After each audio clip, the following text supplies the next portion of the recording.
the subject, the life of the Prophet Muhammad sallallahu alaihi wasallam.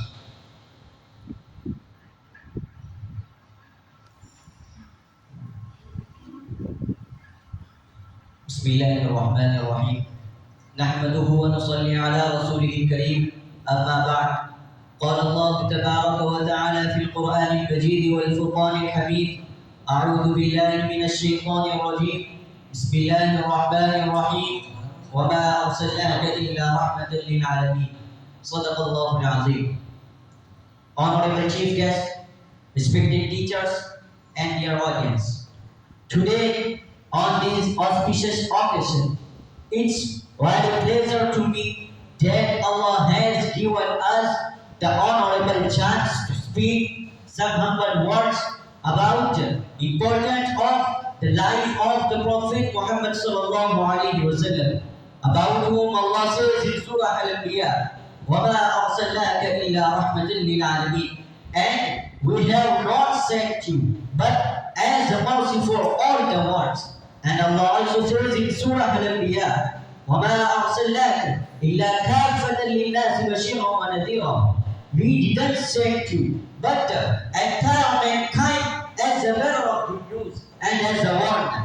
And Allah also says in Surah Al-Ahzab, ما كان محمد أبا أحد من رجالكم ولكن رسول الله وخاتم النبيين. The Prophet Muhammad sallallahu alaihi wasallam is not the father of anyone of our men, but he is the messenger of Allah and seal of the prophets.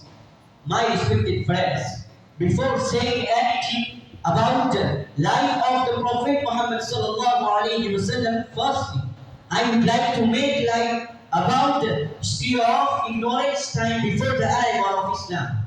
My dear audience, before coming Islam, the whole Arab was in miserable condition. They had no literacy, no civilization, and no perfect religion. They would engage in bloody and tribal wars.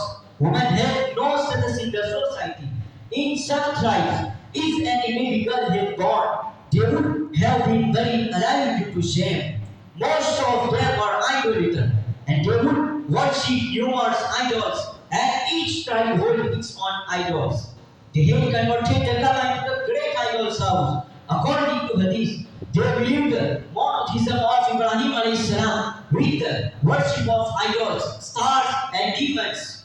They had converted the Kaaba into the great idol's house, which was way forward and only created in addition. The people of Makkah used to practice usury with very high interest rates. When the debtor were unable to repay, they would enslave or oblige to certain sins, and they would enslave or oblige to force their will and their daughters to commit certain sins. And this ignorance was not confined to the Arab alone, but it was out of Arab also. My dear audience, in this dark condition and ignorance time, the son of Islam rose, and son of Islam rose, and Prophet Muhammad sallallahu alaihi wasallam was born in noble Hashmi, general of Quraysh tribe in Makkah in 570. His father Abdullah was died before several weeks of his son's birth. His mother's name was Amina, and his grandfather's name was Abdul Muttalib. He was named Muhammad sallallahu alaihi wasallam by his grandfather Abdul Muttalib.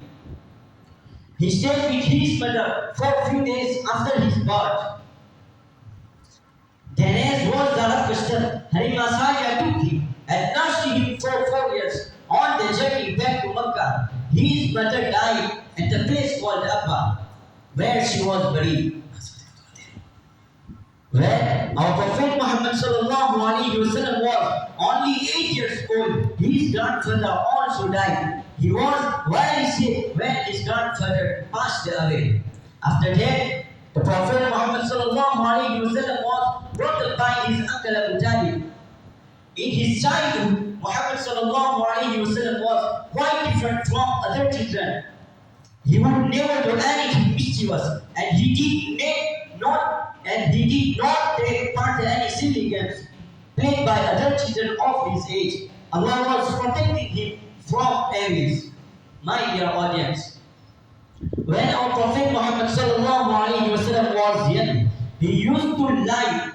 He used to transmit lies, and he used to grace gods, and he used to help his uncle's affairs. Later, he started to undertaking trade travels to Syria. When he was 25 years old, he got married with a merchant widow woman. Her name was Khadija, who was 40 years old. My dear audience, after receiving Allah's command, our Prophet Muhammad sallallahu alaihi wasallam ascended the mount of Safa and called out from there, O son of Abdul Muttalib, O son of Jihad. Hearing this, the people gathered around him. Then our Prophet Muhammad sallallahu alaihi wasallam said, if I were to inform you that the enemy, while are about to fall upon you, would you believe in me? Everyone said, yes, why not? We would believe. We never dare to tell a lie. Then our Prophet Muhammad sallallahu alaihi wasallam said, I am here to warn you that there is no God but Allah. And then Abu Lahab, he was uncle of the Prophet Muhammad sallallahu alaihi wasallam, shocked and said, what's his purpose? You call the saying this? He went away. My dear audience, hearing this, the people yesterday who were relatives of the Prophet Muhammad sallallahu alaihi wasallam became enemy, who were friends, became enemy, who called him al-Sadiq al-Amin. They started to treat him their enemy, and they started to teach him, and they started to punish badly those who would accept Islam. My dear audience, when our Prophet's uncle Abu Talib was alive, Quraysh didn't dare to do anything with our Prophet Muhammad sallallahu alaihi wasallam. But after his death, they started to strip up people against the Prophet. Each tribe fell upon the Muslims, and with cruelty, they would impersonate them, and they would lay down on sets of Makkah. But in spite of that, our Prophet Muhammad sallallahu alaihi wasallam continued his mission. People used to enter into the light of Islam group by group. In very short period, Islam spread out in all over Saudi Arabia. My dear audience, now I am going to finish my speech. Pray to God that may Allah give us tawfiq to go on the way of our Prophet Muhammad sallallahu alaihi wasallam. Amin wa akhiru da'wana alhamdulillahi rabbil alamin. Jazakallah. Thank you for giving an excellent